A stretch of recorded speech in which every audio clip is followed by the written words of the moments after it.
नमस्कार दोस्तों, स्वागत है आपका हमारे इस YouTube चैनल में। दोस्तों आज के इस वीडियो में हम देखेंगे एसएससी सीएचएसएल का एग्ज़ाम जो आज यानी 24 मई से स्टार्ट हुआ है उसके फर्स्ट और सेकंड शिफ्ट का एनालिसिस करेंगे।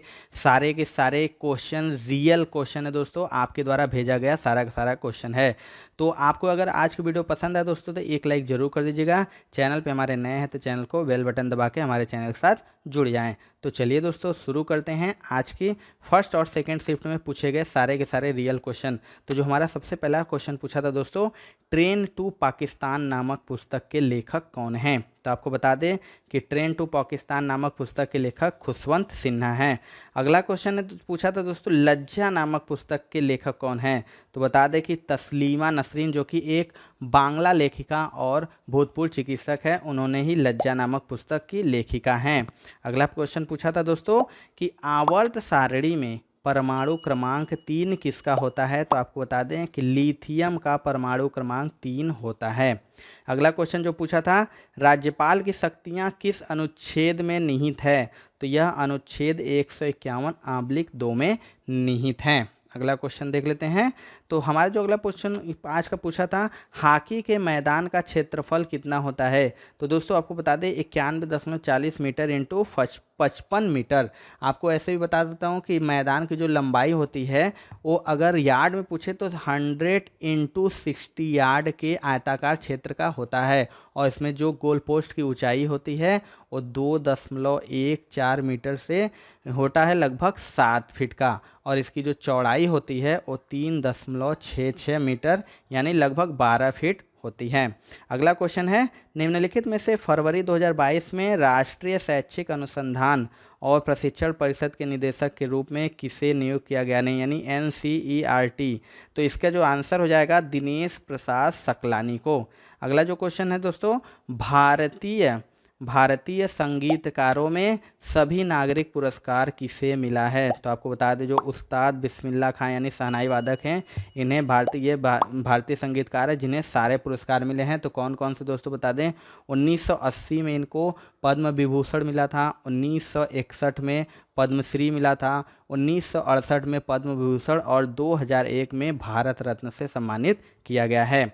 अगला जो क्वेश्चन, प्लेइंग टू विन किस खिलाड़ी की आत्मकथा है? तो यह साइना नेहवाल की आत्मकथा है। अगला क्वेश्चन देख लेते हैं, रश्मि देसाई का जन्म कहाँ हुआ था? ये पूछा था आज क्वेश्चन। तो इनका जन्म मुंबई यानी महाराष्ट्र में हुआ था। अगला क्वेश्चन था, इनमें से किस महासागर का क्षेत्रफल सबसे बड़ा है? तो प्रशांत महासागर का क्षेत्रफल सबसे बड़ा है। आपको बता दें प्रशांत महासागर सबसे गहरा और सबसे बड़ा महासागर है और अमेरिका और एशिया को प्रशांत महासागर ही अलग करता है। बात करें दोस्तों इसकी क्षेत्रफल की, तो यह दूसरे सबसे बड़े महासागर अटलांटिक जो महासागर है उसका 2 गुना से भी अधिक है।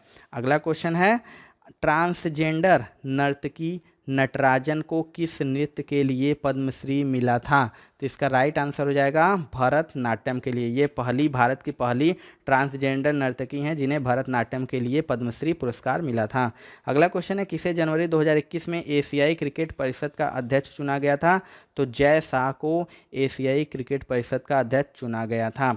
अगला क्वेश्चन है, भारत का पहला संगीतकार जिसे भारत रत्न दिया गया? तो सुब्बू लक्ष्मी हैं जिन्हें 1998 में भारत रत्न से सम्मानित किया गया था। अगला क्वेश्चन है, मोहिनी अट्टम किस राज्य का नृत्य है? तो यह केरल का नृत्य है। अगला क्वेश्चन है, निम्नलिखित में से कौन भारत के महान्यायवादी की नियुक्ति करता है? तो यह राष्ट्रपति के द्वारा की जाती है। अगला क्वेश्चन है, दादा साहेब फाल्के पुरस्कार 2022 किसने? इससे संबंधित क्वेश्चन आया था। अब क्वेश्चन क्या था रियल नहीं पता था तो मैं आपको बता देता हूं जो दादा साहेब फाल्के पुरस्कार के बारे में। तो फिल्म ऑफ द ईयर का पुरस्कार पुष्पा द राइजिंग को मिला था।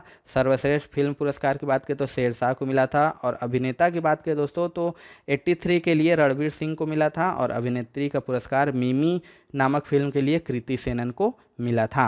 अगला क्वेश्चन देख लेते हैं, किस राज्य के कांगड़ी साड़ी को जीआई टैग प्रदान किया गया है? तो यह तमिलनाडु के कांगड़ी साड़ी है एक, जिसे जीआई टैग प्रदान किया गया है।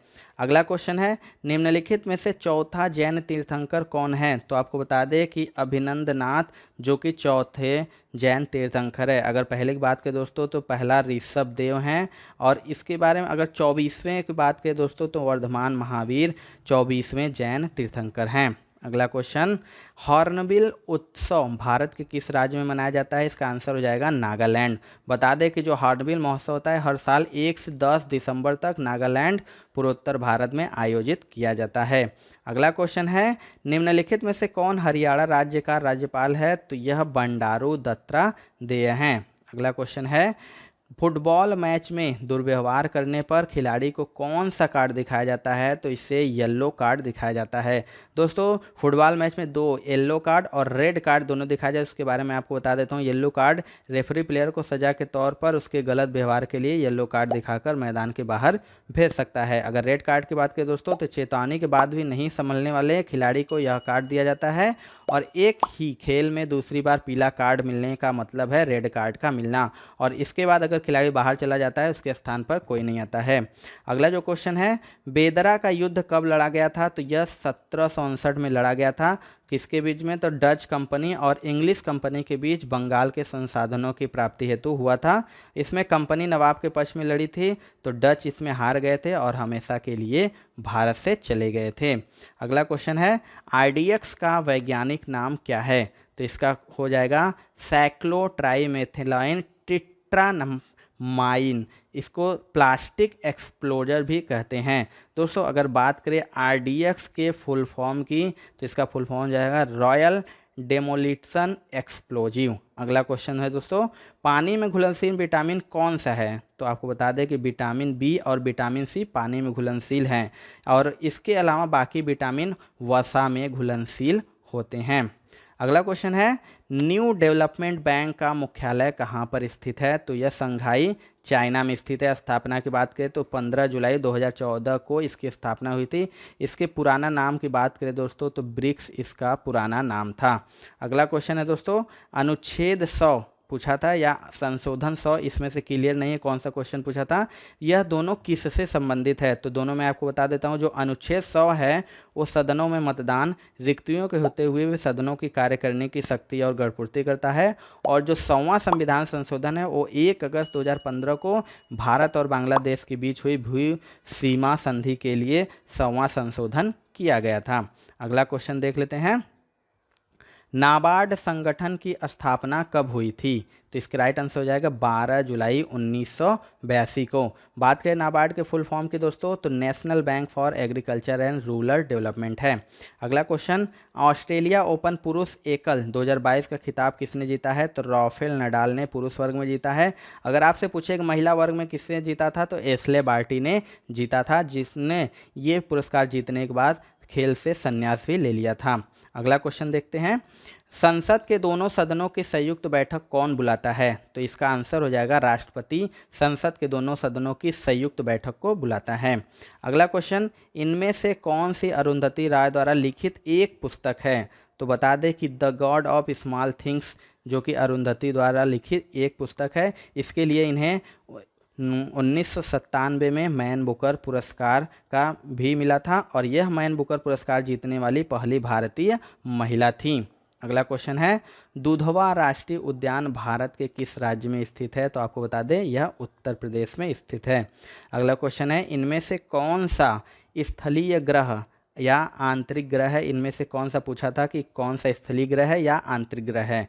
तो आपको हम बता दें कि 8 ग्रह में से जो बुध, शुक्र, पृथ्वी और मंगल को स्थलीय ग्रह कहा जाता है, क्योंकि वे सूर्य और क्षुद्र ग्रहों के क्षेत्र के बीच स्थित है, और बृहस्पति, शनि, अरुण और वरुण ये चारों बाह्य ग्रह गैस के रूप में होते हैं। अगला क्वेश्चन है, उपराष्ट्रपति की अनुपस्थिति में राज्यसभा का सभापति कौन होगा? तो अगर उपराष्ट्रपति अनुपस्थित हैं तो राज्यसभा के उपसभापति राज्यसभा के सभापति होंगे। अगला क्वेश्चन है, निम्नलिखित में से कौन सा युद्ध 1192 ईस्वी में लड़ा गया था?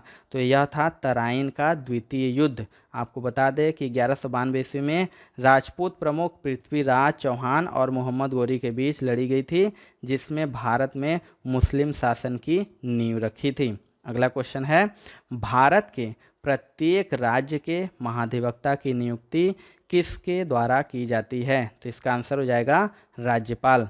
बता दें कि जो भारतीय संविधान के अनुच्छेद 165 के अनुसार राज्यपाल द्वारा महाधिवक्ता की नियुक्ति की जाती है और राज्य का सर्वोच्च विधि अधिकारी महाधिवक्ता होता है। अगला क्वेश्चन है, 22वें संवैधानिक संशोधन अधिनियम 1969 में निम्नलिखित में से कौन सा राज्य गठित हुआ था? तो इसका आंसर हो जाएगा मेघालय। जो 22वां संशोधन 1969 में हुआ था, इसके द्वारा असम से अलग करके एक नया राज्य मेघालय को बनाया गया था। अगला क्वेश्चन है, निम्नलिखित में से कौन गंगा की सहायक नदी नहीं है? पूछा था। तो ऑप्शन के हिसाब से ब्यास नदी था, जो कि गंगा की सहायक नदी नहीं है। सहायक नदियों की बात करें दोस्तों तो यमुना, रामगंगा, सरयू, गंडक, कोशी महानदी और सोन गंगा की महत्वपूर्ण सहायक नदियां हैं और चंबल और बेतवा ये महत्वपूर्ण उप सहायक नदियां हैं, जो गंगा से मिलने से पहले यमुना में मिल जाती हैं। अगला क्वेश्चन है, वे पवनें जो भारत के अधिकांश भागों में वर्षा लाती हैं? तो आंसर हो जाएगा दक्षिण पश्चिम मानसूनी पवनें। अगला क्वेश्चन है, गर्भवती महिलाओं से संबंधित सरकार की कौन सी योजना है? तो इसका आंसर हो जाएगा प्रधानमंत्री मातृत्व वंदना योजना। बता दें कि जो प्रधानमंत्री मातृत्व वंदना योजना में पहली बार गर्भधारण करने वाली और स्तनपान कराने वाली महिलाओं को आर्थिक सहायता प्रदान की जाती है और इस योजना की शुरुआत 1 जनवरी 2017 को हुई थी। इसको प्रधानमंत्री गर्भावस्था सहायता योजना के नाम से भी जाना जाता है। आर्थिक सहायता की बात करें तो इसमें 6,000 रुपये आर्थिक सहायता दी जाती है। अगला क्वेश्चन है, कांग्रेस का पहला अधिवेशन कब हुआ था? तो यह 28 दिसंबर 1885 को मुंबई यानी महाराष्ट्र में हुआ था और गोकुल दास तेजपाल संस्कृत महाविद्यालय में यह आयोजित हुई थी और इसके जो संस्थापक महासचिव थे वो जनरल सेक्रेटरी A.O. ह्यूम थे, जिन्होंने कलकत्ते के व्योमेश चंद्र बनर्जी को इसका अध्यक्ष नियुक्त किया था। अगला क्वेश्चन देख लेते हैं, सैफ महिला चैंपियनशिप 2022 की मेजबानी कौन सा देश करेगा? तो इसका आंसर हो जाएगा भारत। आपको बता दें कि जो भारत 2022 में महिला अंडर 18 और अंडर 19 दक्षिण एशियाई फुटबॉल महासंघ सैफ की चैंपियनशिप की मेजबानी करेगा। आपको बता दें जो सैफ अंडर 18 है यह मार्च में आयोजित हुआ था और जो अंडर 19 है यह जुलाई में आयोजित होगा। तो दोस्तों ये थी आज की फर्स्ट और सेकेंड शिफ्ट की एनालिसिस। तो दोस्तों आपको ये वीडियो कैसा लगा कमेंट सेक्शन में जरूर बताइएगा। वीडियो पसंद आएगा दोस्तों तो एक लाइक जरूर कर दीजिएगा और हमारे चैनल पर नए हैं तो चैनल को सब्सक्राइब करके बेल बटन जरूर दबा लीजिएगा। तो मिलते हैं दोस्तों अपने अगले वीडियो में, तब तक के लिए जय हिंद जय भारत।